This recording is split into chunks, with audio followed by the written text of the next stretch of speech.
As the priest asked if anyone objected to the union, the silence in the billionaire's ballroom was heavy enough to crush bones, until a lone chair scraped against the marble floor, and a ghost from the past stood up holding a single, damning envelope. The envelope was heavy, made of cream-colored cardstock so thick it felt like a slab of marble in Carolyn's trembling hands. It smelled of lavender and money, mostly money. The scent was suffocating, instantly transporting her back to a life she had been forcefully evicted from exactly 2 years, 3 months, and 4 days ago. Welcome back, my wonderful family and friends. I am Mr. Zaha. Thanks for tuning in today. A kind words from a man who has seen it all. Marriage are not mostly bed of roses. Sometime you need more of. More of what? Can't say. Continue watching, and you will surely know what to do in situations like this. Kindly hit that subscribe button and drop a comment letting me know where you're watching from. Tomorrow, I'll be bringing you another exciting story you definitely don't want to miss. So let's get started. Carolyn sat at her small, scratched kitchen table. The morning sun filtered through the cheap lace curtains of her one-bedroom apartment, casting a patterned shadow over the embossed gold calligraphy. The honor of your presence is requested at the marriage of Andrew Sterling and Jessica Vane.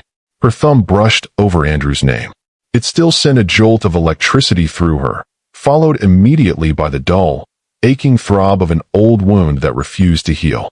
He's actually doing it, she whispered to the empty room. He's really marrying her. It wasn't just that they were divorced. Divorce happened. People fell out of love. But that wasn't their story. Their story was a tragedy of Shakespearean proportions, orchestrated by the woman whose name was now intertwined with his in gold foil. Carolyn remembered the day her life ended. She had come home early from her charity gala, excited to tell Andrew about the fundraising goal they'd smashed. She had walked into his study, smiling, only to find him standing there, holding a tablet, his face a mask of icy rage she had never seen before. "How long, Carolyn?" he had asked, his voice dead. "How long what, Drew? How long have you been sleeping with him? My driver? My own damn driver." It had been absurd, laughable, but the photos were there. Grainy, staged, digital manipulations that looked terrifiedly real. And the bank transfers, money moving from her account to the driver's. It was a masterclass in framing, executed with surgical precision. And the architect of that disaster was Jessica Vane, Andrew's efficient, new personal assistant who had comforted him while Carolyn screamed her innocence to a wall of stone. Carolyn was thrown out with nothing but her dignity. She refused the settlement money. She refused to sign the NDA until her lawyer forced her to for her own safety. She took a job as a librarian, moved to the other side of the city, and tried to disappear. But the wealthy don't let you disappear. They like to display their conquests. Inside the envelope, there was a smaller, handwritten note on lavender stationery. The script was sharp, angular, Jessica's handwriting. "I thought you should see how happy we are. Come if you dare. It would mean so much to Andrew to see you've moved on. Jay." It was a taunt, a victory lap. Carolyn's grip tightened on the paper until it crinkled. She should burn it. She should throw it in the trash and drink a bottle of wine and forget Andrew Sterling ever existed. But then she remembered the look in Andrew's eyes the day the divorce was finalized. It wasn't just anger. It was agony. Somewhere, deep down, beneath the layers of deception Jessica had painted over his reality, the man she loved was still in there, drowning. She stood up, the chair scraping loudly against the linoleum floor. "I'm going," she said, her voice steel. "I'm not going to let her think she broke me." Across the city, in the penthouse suite of the Sterling Tower, the air was conditioned to a crisp 68 degrees, yet Andrew Sterling was sweating. He stood before a floor-to-ceiling mirror, a tailor fussing with the hem of his bespoke tuxedo. It was Italian silk, midnight blue, costing more than most people earned in a year. It felt like a straitjacket. "Is the fit comfortable, sir?" the tailor asked, his mouth full of pins. "It's fine," Andrew muttered, pulling at his collar. "It looks perfect, darling." The voice came from the doorway. Jessica Vane leaned against the frame, sipping a glass of champagne. She was undeniably beautiful, blonde, statuesque, with eyes that could calculate a profit margin from across a room. She was wearing a white silk robe that slipped off one shoulder. Andrew looked at her through the mirror. He waited for that swell of affection, that rush of dopamine he used to feel when he looked at Carolyn. He felt dutiful. He felt grateful, he supposed. Jessica had been there when his world fell apart. She had shown him the truth about Carolyn. She had picked him up when he was shattered by betrayal. "You look tense, Andrew," Jessica said, walking over and placing a manicured hand on his shoulder. "Cold feet." "Just a headache," Andrew lied. "Merger talks with the Asian markets are stalling." "Forget business," she purred, tracing his jawline. "Tomorrow is about us. The wedding of the decade. Everyone who is anyone will be there. I've made sure the press has the best angles." "Did we have to invite the press, Jess?" Andrew asked, turning to face her. "I wanted something smaller. Small is for people who have things to hide." "Andrew," she smiled, but her eyes didn't crinkle. "We are the Sterlings. We shine." She adjusted his bow tie, pulling it just a fraction tighter. "Oh, and I sent a courtesy invite to Carolyn." Andrew froze. The blood drained from his face. "You did what?" "I sent an invite to Carolyn," Jessica repeated casually, turning back to her champagne. "It's the polite thing to do. Shows we harbor no ill will. Shows we are the bigger people. Besides, she won't come. She's probably too ashamed to show her face after what she did to you." Andrew felt a wave of nausea. "You shouldn't have done that." "Why?" Jessica's voice sharpened instantly. "Are you worried you'll feel something? After she cheated on you? After she humiliated you with the help?" "No," Andrew said quickly, the old defensiveness kicking in, a reflex Jessica had trained into him over the last 2 years. "No, of course not. It's just unnecessary drama."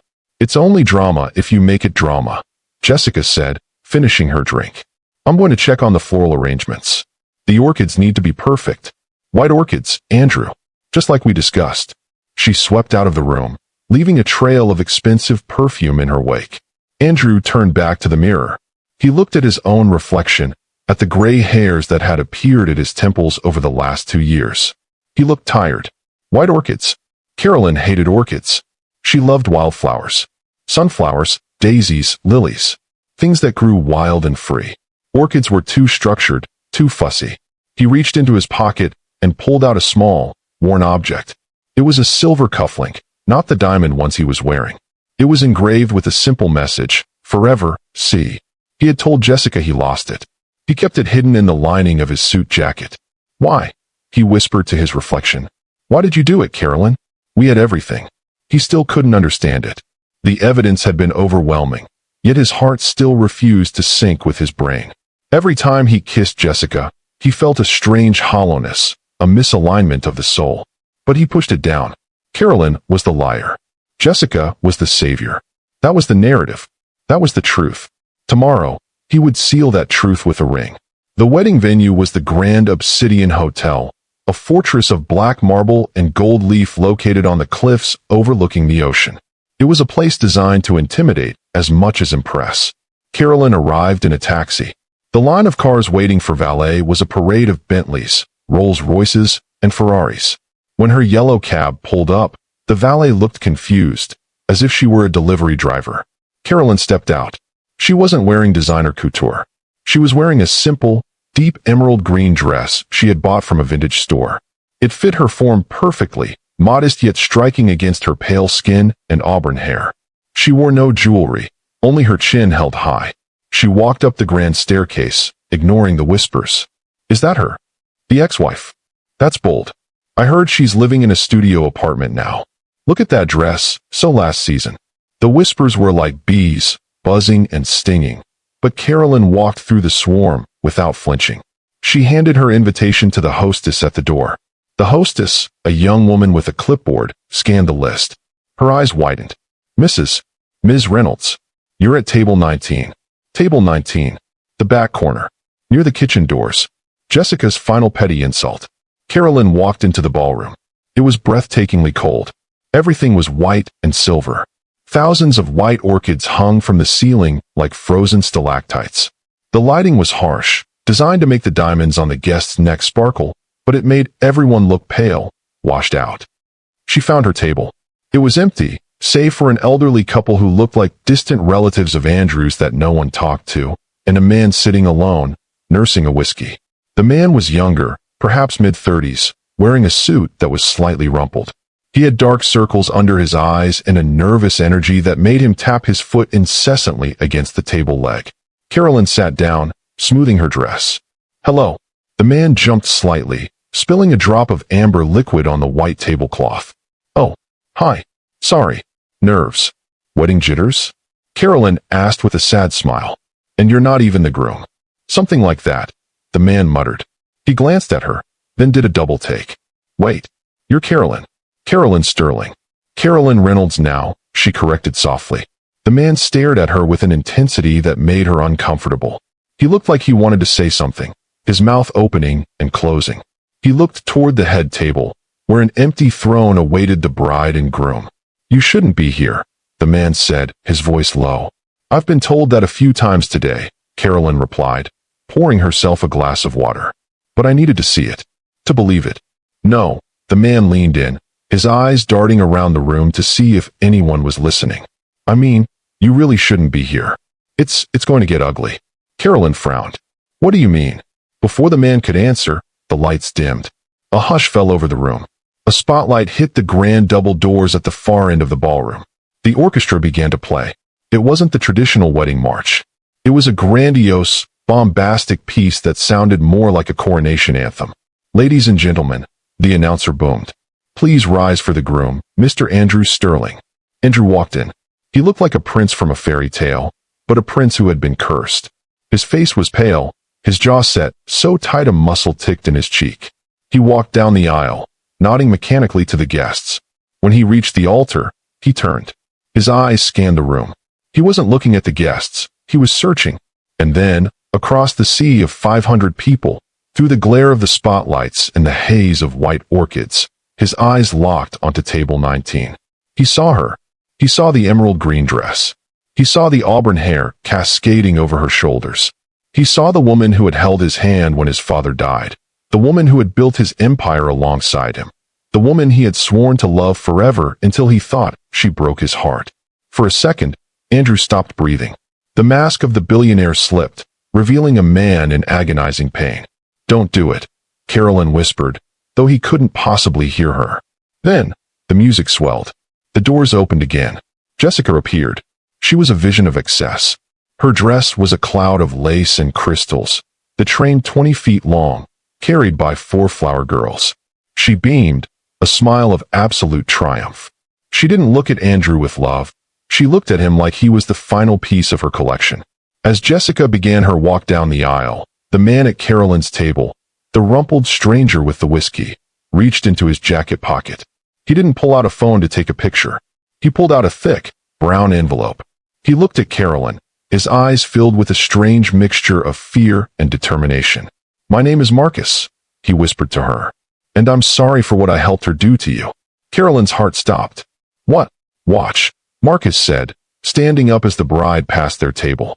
He didn't sit back down. He began to move, not toward the exit, but toward the stage. The air in the room grew heavy, charged with the static of a storm about to break. Andrew was looking at Jessica, but his hand was clutching his side, right where the silver cufflink was hidden.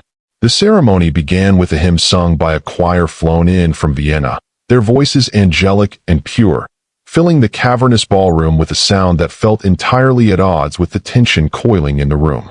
Andrew stood at the altar, his hands clasped behind his back. He watched Jessica approach. She was undeniably stunning, a masterpiece of planning and aesthetics. But as she drew closer, he didn't see his future. He saw a transaction. He saw a merger. He glanced peripherally toward table 19. He couldn't help it. Carolyn was sitting there, a splash of emerald in a sea of monochrome. She looked dignified, tragic, and heartbreakingly beautiful. Why had she come? To mock him? To beg? No, Andrew realized as their eyes met for a fleeting second. She came to say goodbye. The realization hit him like a physical blow. He was about to sever the last invisible thread connecting them. Jessica reached the altar. She took his hands. Her palms were cool and dry. She squeezed his fingers, her nails digging in slightly, a possessive claim.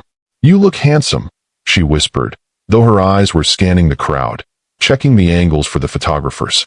"You look beautiful," Andrew replied, the words tasting like ash.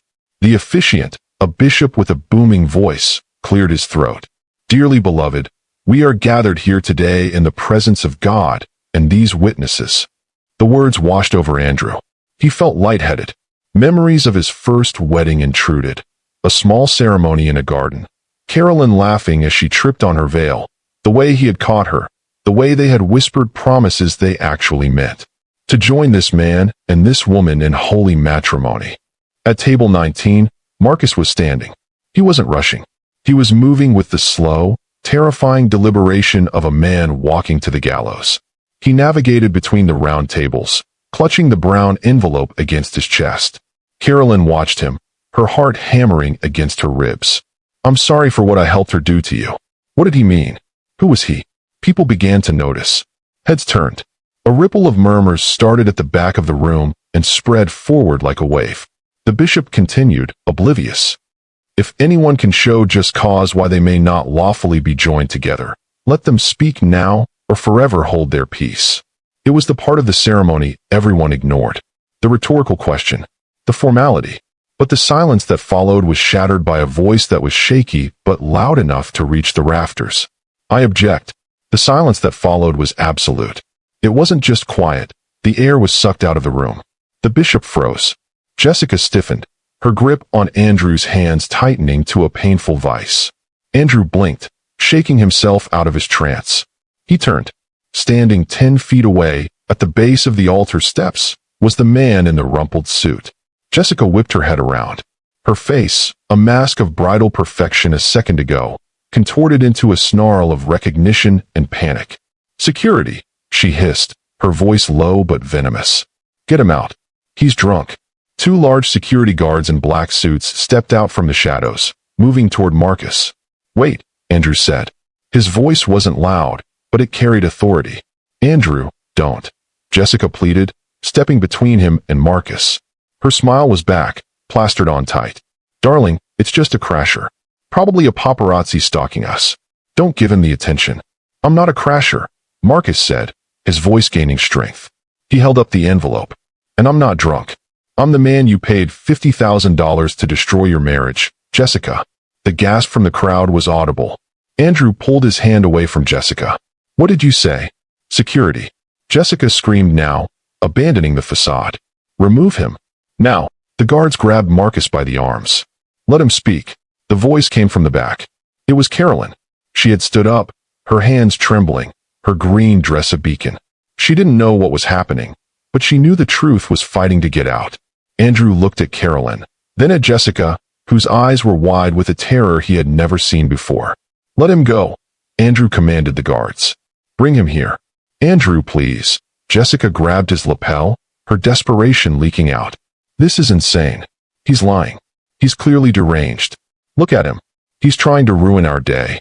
If he's lying, we'll throw him out," Andrew said coldly, removing her hand from his suit. "But I want to hear it." The guards released Marcus.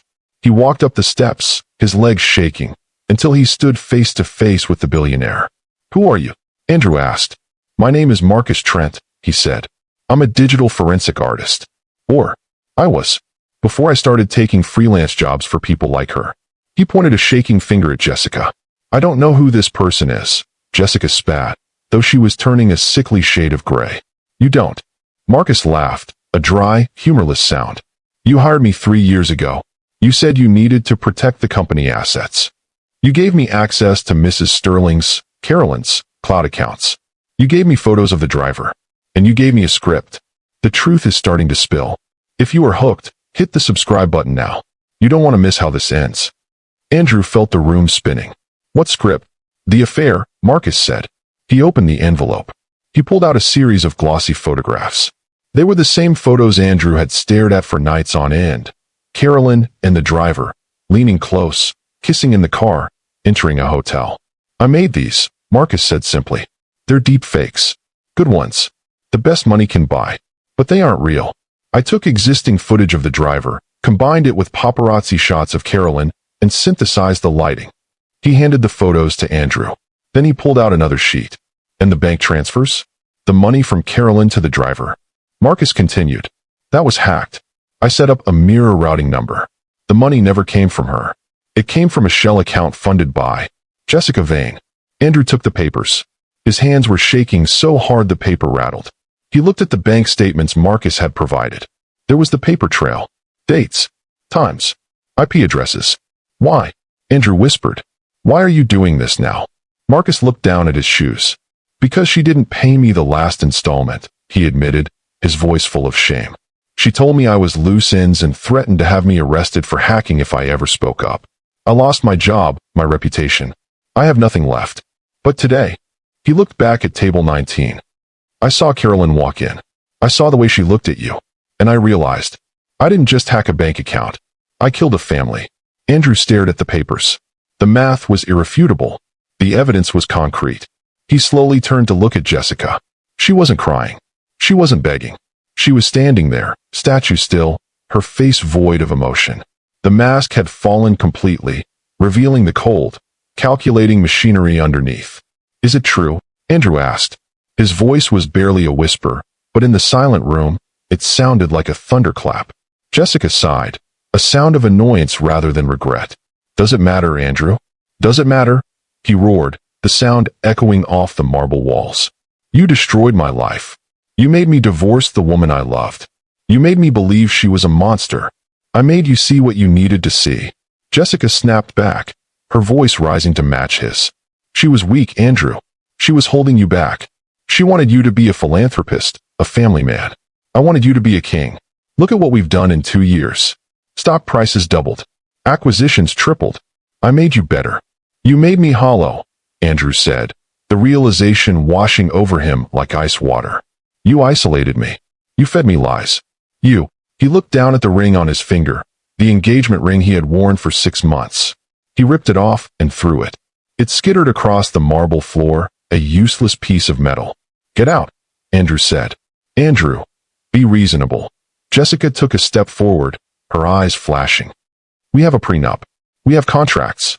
You can't just. I said get out. Andrew screamed. The security guards, sensing the shift in power, stepped toward Jessica. Don't touch me, she shrieked, gathering her dress. She glared at Andrew, then cast a look of pure hatred at Marcus, and finally, her eyes landed on Carolyn. You can have him, Jessica sneered, her voice projecting across the room. He's broken anyway. She turned and marched down the aisle, her head high, defiant to the end. The guests parted like the Red Sea, shrinking away from her as if she were contagious. When the doors slammed shut behind her, the silence returned. Andrew stood at the altar, surrounded by white orchids and the wreckage of his life. He looked at the photos in his hand, the fake evidence that had cost him everything. He crumpled them into a ball and let them drop. He felt exposed. Naked. 500 people were watching him. The press cameras were flashing, capturing his humiliation. But he didn't care about them. He walked down the steps of the altar. He walked past the stunned bishop. He walked past Marcus, who was weeping silently into his hands. He walked down the aisle, his steps heavy, until he reached table 19. Carolyn was standing there. She hadn't moved. Her face was wet with tears. Andrew stopped 3 feet away from her. He looked at her, really looked at her, for the first time in 2 years without the filter of resentment. He saw the pain he had caused. He saw the lines of stress around her eyes that he had put there. He wanted to fall to his knees. He wanted to scream. But he couldn't move. He was frozen by the magnitude of his own stupidity. Carolyn, he choked out. She looked at him, her green eyes searching his. She didn't run into his arms. She didn't slap him. She simply picked up her purse. You have a lot to fix, Andrew, she said softly. Her voice wasn't angry. It was tired. Deeply, soul-achingly tired. I know. He wept, the tears finally spilling over. I know. Please, tell me I haven't lost you forever. Carolyn looked at him, then at the chaotic ballroom. You didn't lose me, Andrew. You threw me away. And I don't know if I can ever forget that. She turned around and began to walk toward the exit. Carolyn, he called out, taking a step after her. She paused but didn't look back. Don't follow me, Andrew. Not today. Today, you need to sit in the mess you made. She walked out the side door, into the cool night air, leaving the billionaire standing alone in the center of his golden, empty kingdom. The days following the Red Wedding, as the tabloids gleefully dubbed it, were a blur of lawyers, PR crises, and isolation for Andrew Sterling. He didn't go into the office. He didn't take calls from the board. He sat in his penthouse, the drapes drawn, staring at the wall.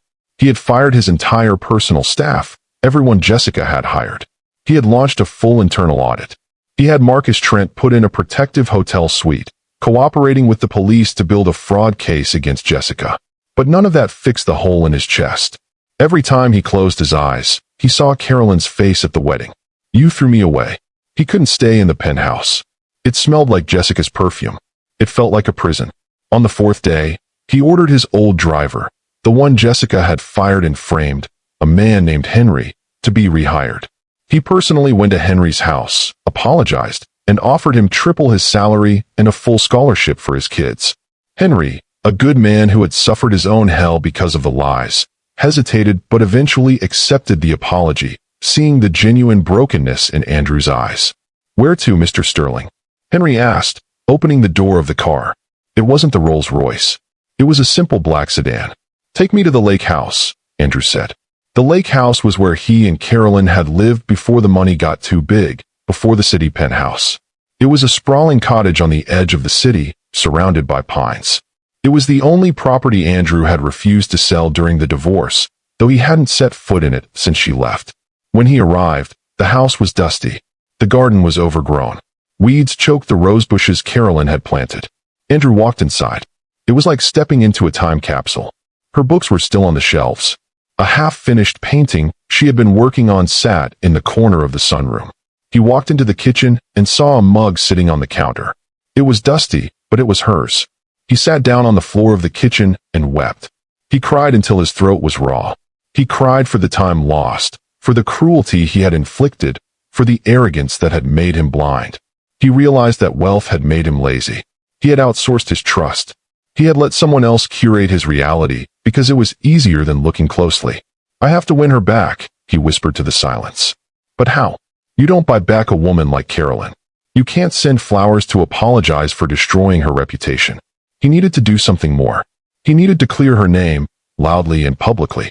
And then, he needed to start from scratch. Carolyn was shelving books at the public library when it happened. It had been a week since the wedding.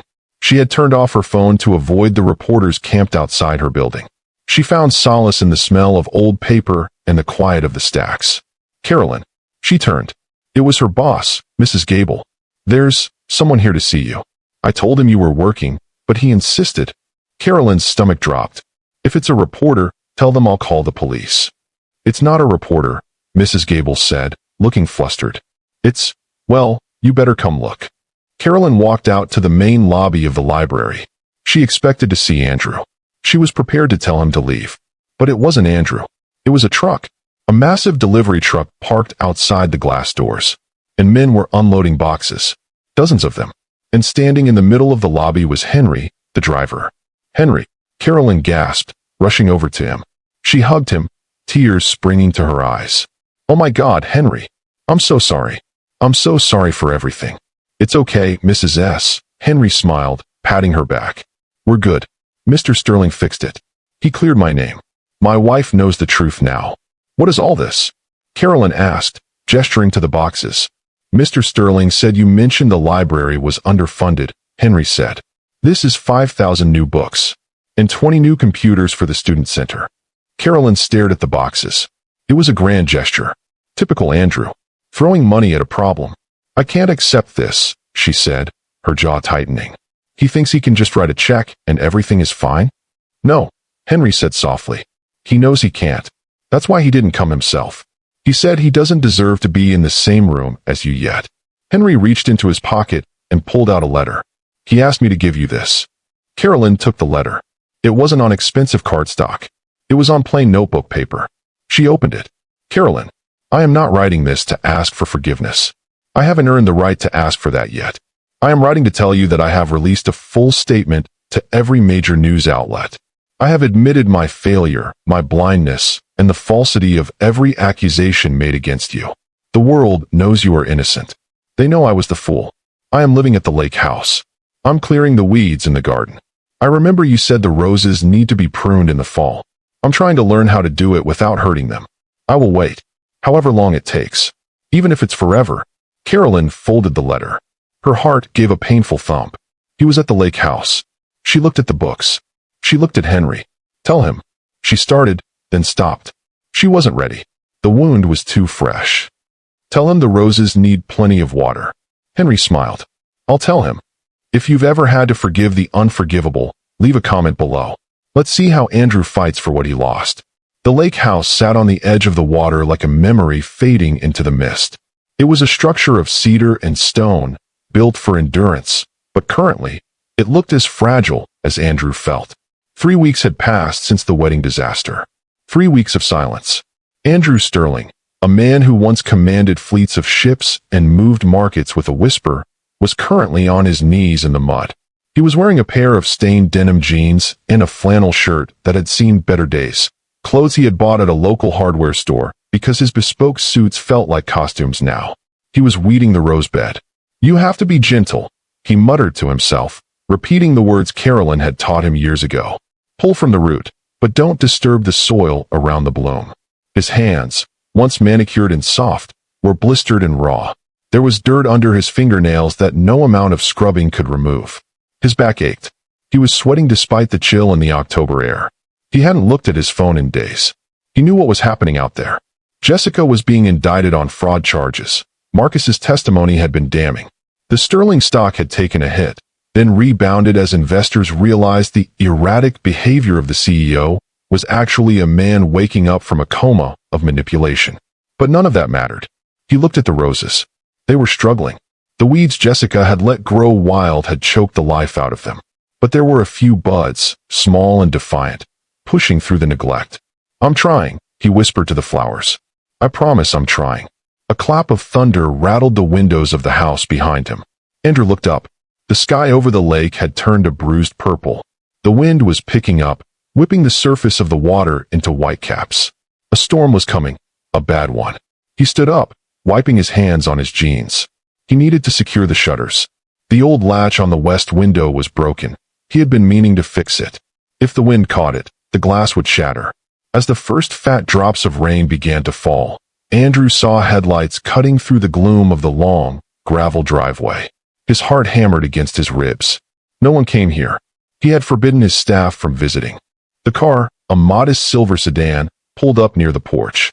The engine cut. For a long moment, the door didn't open. The rain began to fall harder, turning the dust of the driveway into mud. Then, the door opened. A figure stepped out, shielding their head with a purse. It was Carolyn. Andrew felt the air leave his lungs.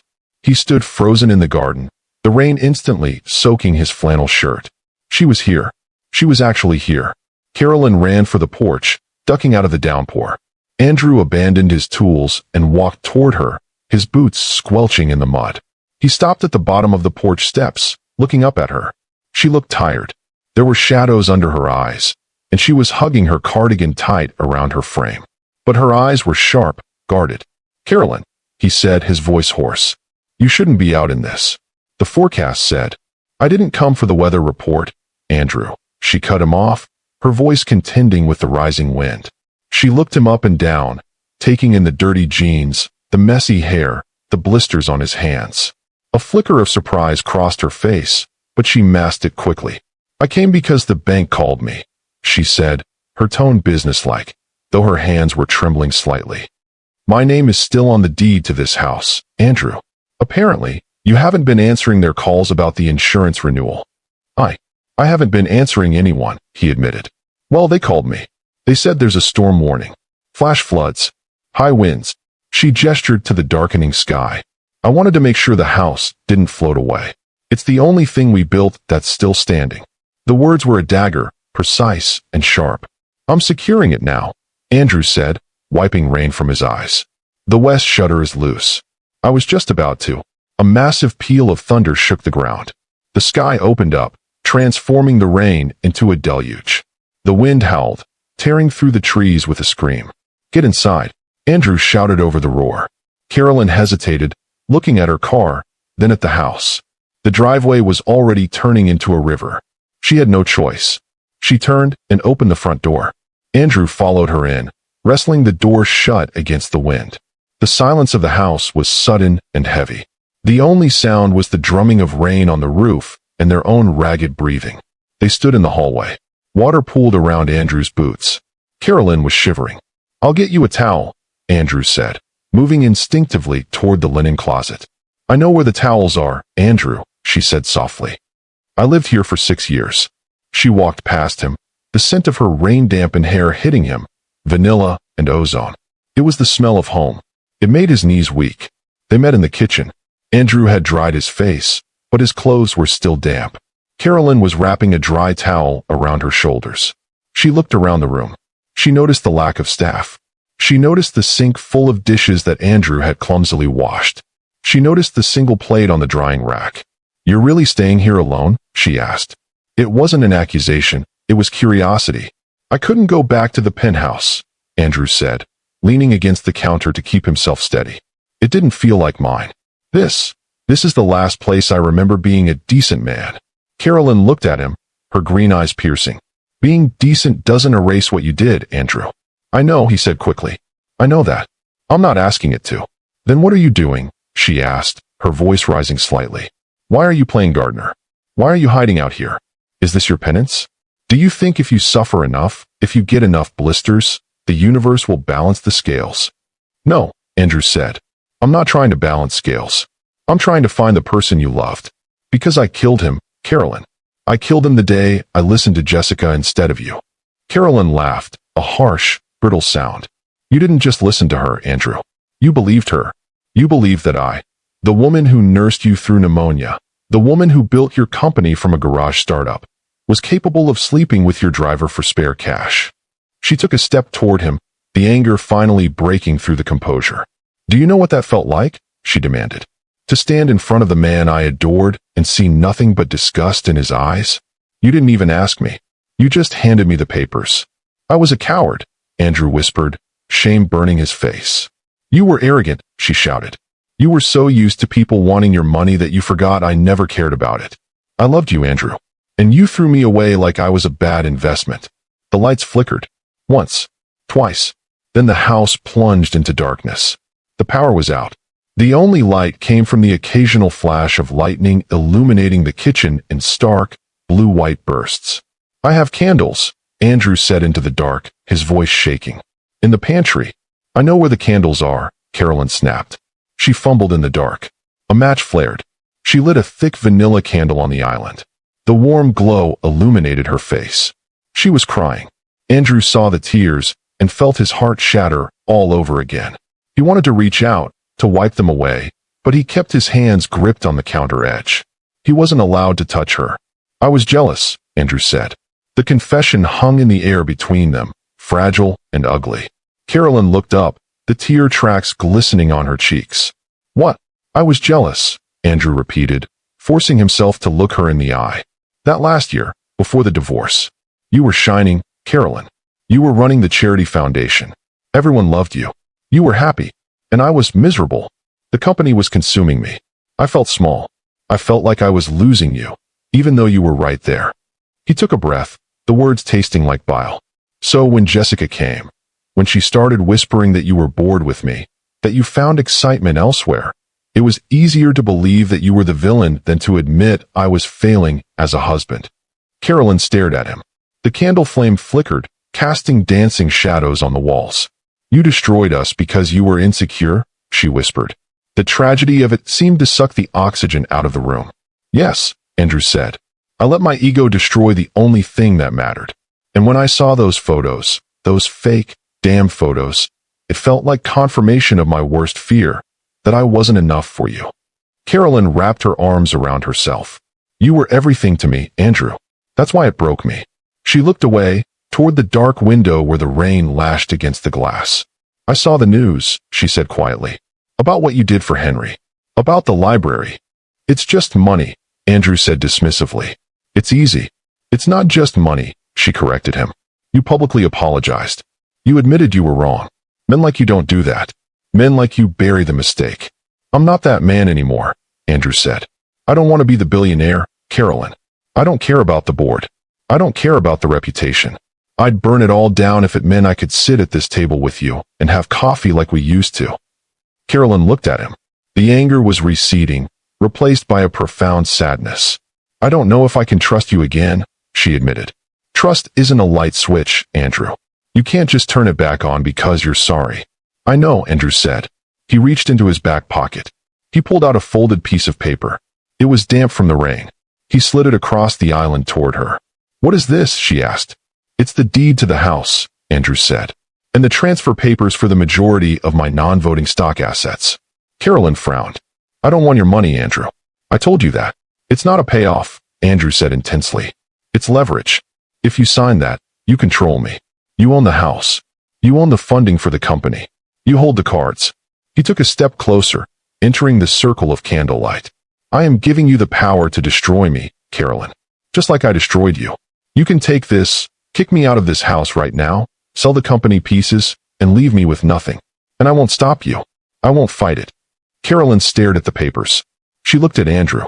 She saw the desperation in his eyes, not the desperation of a man trying to save his skin, but the desperation of a man trying to save his soul. "Why would you do this?" she asked.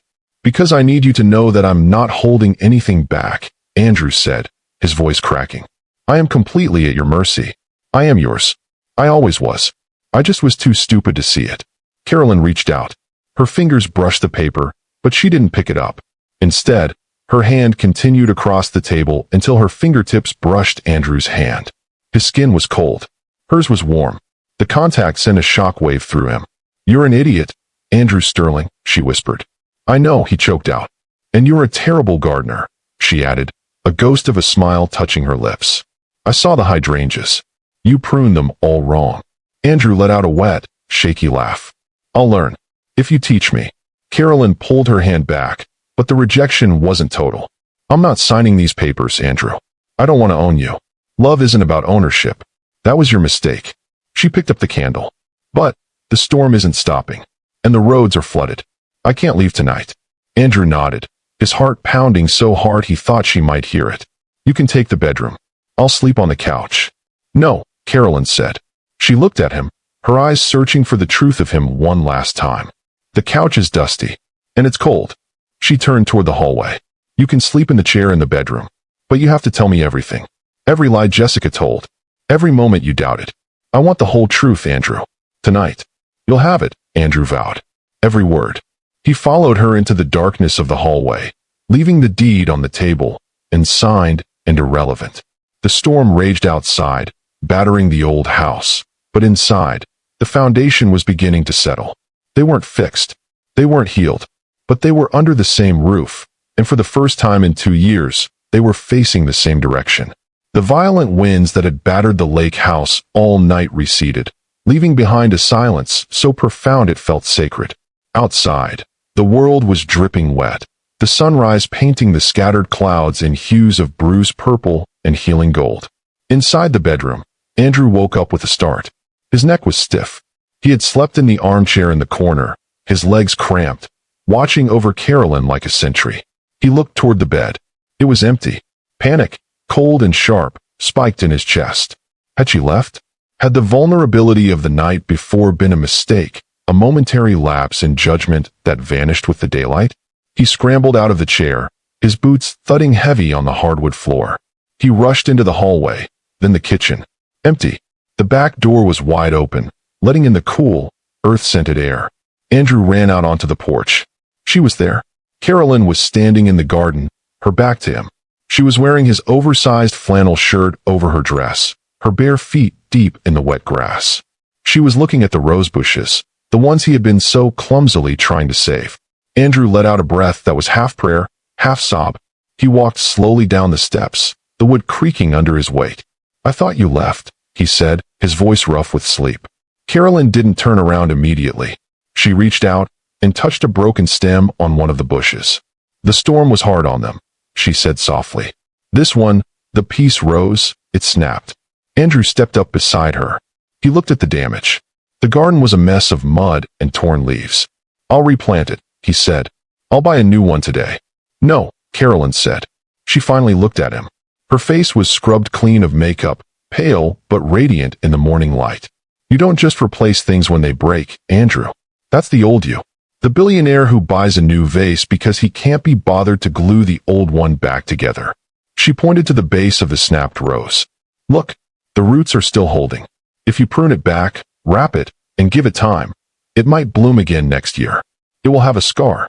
It will grow differently, but it will live." Andrew looked at the plant, then at her. He understood. "I'm willing to do the work, Carolyn," he said. I don't care about the scars. It's going to be a lot of work, she warned. I'm not moving back in today. I'm not wearing your ring today. Last night was a start. But you have to earn the middle and the end. I will, Andrew vowed. Tell me what to do. First, Carolyn said, reaching into the pocket of the flannel shirt. She pulled out the deed to the house, the papers he had tried to give her the night before. She ripped them in half, then in quarters. Carolyn, I don't want to be your landlord, Andrew. And I don't want to be your owner, she said, letting the confetti of paper fall into the mud. I want a partner. Equal footing. No power plays. No leverage. She shivered slightly in the morning chill. Can you handle that? Can the great Andrew Sterling handle being just a man? Andrew reached out. This time, he didn't hesitate. He took her hands. They were cold, but his were warm.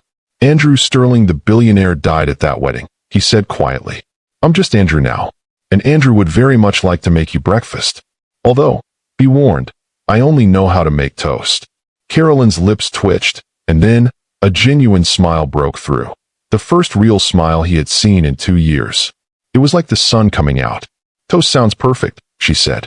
6 months later, the headline on the Business Weekly magazine lying on the coffee table read, The Quiet Return of Andrew Sterling. How tragedy created a better leader.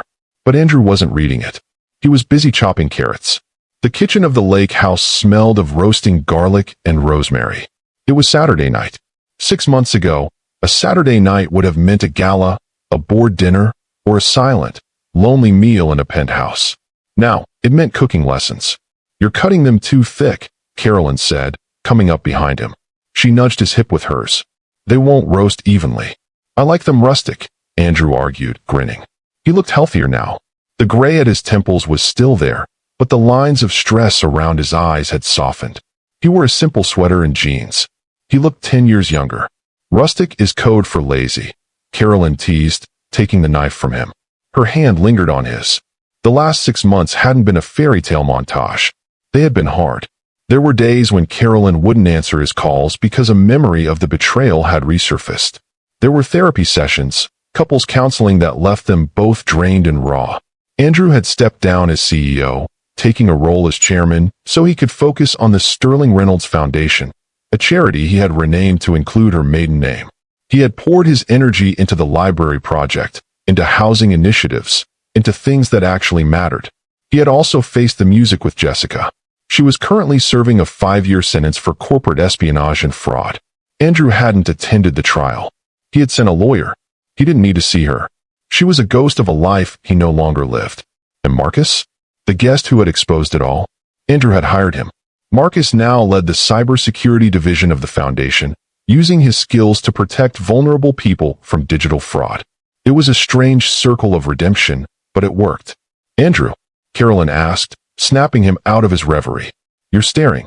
I'm admiring, he corrected. You look happy. I am happy, she said, dumping the carrots into the pan. She turned to lean against the counter, crossing her arms. So, tonight is the night, isn't it? Andrew froze. What night? The night you asked me to move back in, she said casually. I saw you clearing out the guest room closet. And you bought my favorite tea. And you've been acting weirdly nervous for 2 days. Andrew chuckled, shaking his head. I can't hide anything from you, can I? No, she said. And don't ever try again. Andrew wiped his hands on a towel.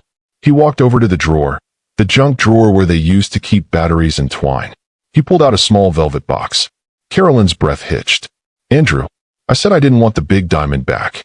It feels heavy. It's not the big diamond, Andrew said. He opened the box.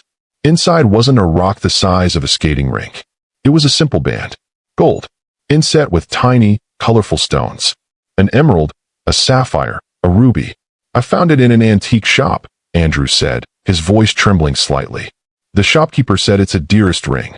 The stones spell out a message in an old Victorian code. But mostly, it reminded me of you. It's colorful. It's flawed. It's real. He didn't get down on one knee. They were past the theatrical gestures. He stood right in front of her, eye to eye. Carolyn, I don't want to restore our marriage, he said. I don't want to go back to who we were. I want to build something new. With you. In this house. In this life. Will you move back in? Not as my ex-wife, but as my future? Carolyn looked at the ring. Then she looked at the carrots sizzling in the pan. Then she looked at the man who had humbled himself before the world just to get a chance to chop vegetables with her. She took the ring from the box. She slid it onto her finger. It fit perfectly. "You still have to finish the cooking lessons," she said, her voice thick with emotion. "Deal," Andrew smiled. She stepped forward and wrapped her arms around his neck. When they kissed, it wasn't desperate. It wasn't full of grief. It was slow, steady, and sure. It tasted of rosemary and redemption. Later that night, the rain returned, but this time it was a gentle drizzle, a lullaby on the roof. Andrew and Carolyn sat on the porch swing, a blanket wrapped around them both. The air was crisp. "Do you remember the wedding?" Carolyn asked softly, her head resting on his shoulder. "I try not to," Andrew grimaced. "I'm glad I went," she said. Andrew stiffened. "Why?" "Because," Carolyn said, reaching down to weave her fingers through his. She traced the scars on his hands, the marks from the thorns of the rose bushes. "If I hadn't gone, if the truth hadn't come out, you would have stayed frozen. You would have been the statue in the golden tower. I would have been dead," Andrew admitted. "Maybe not physically, but inside."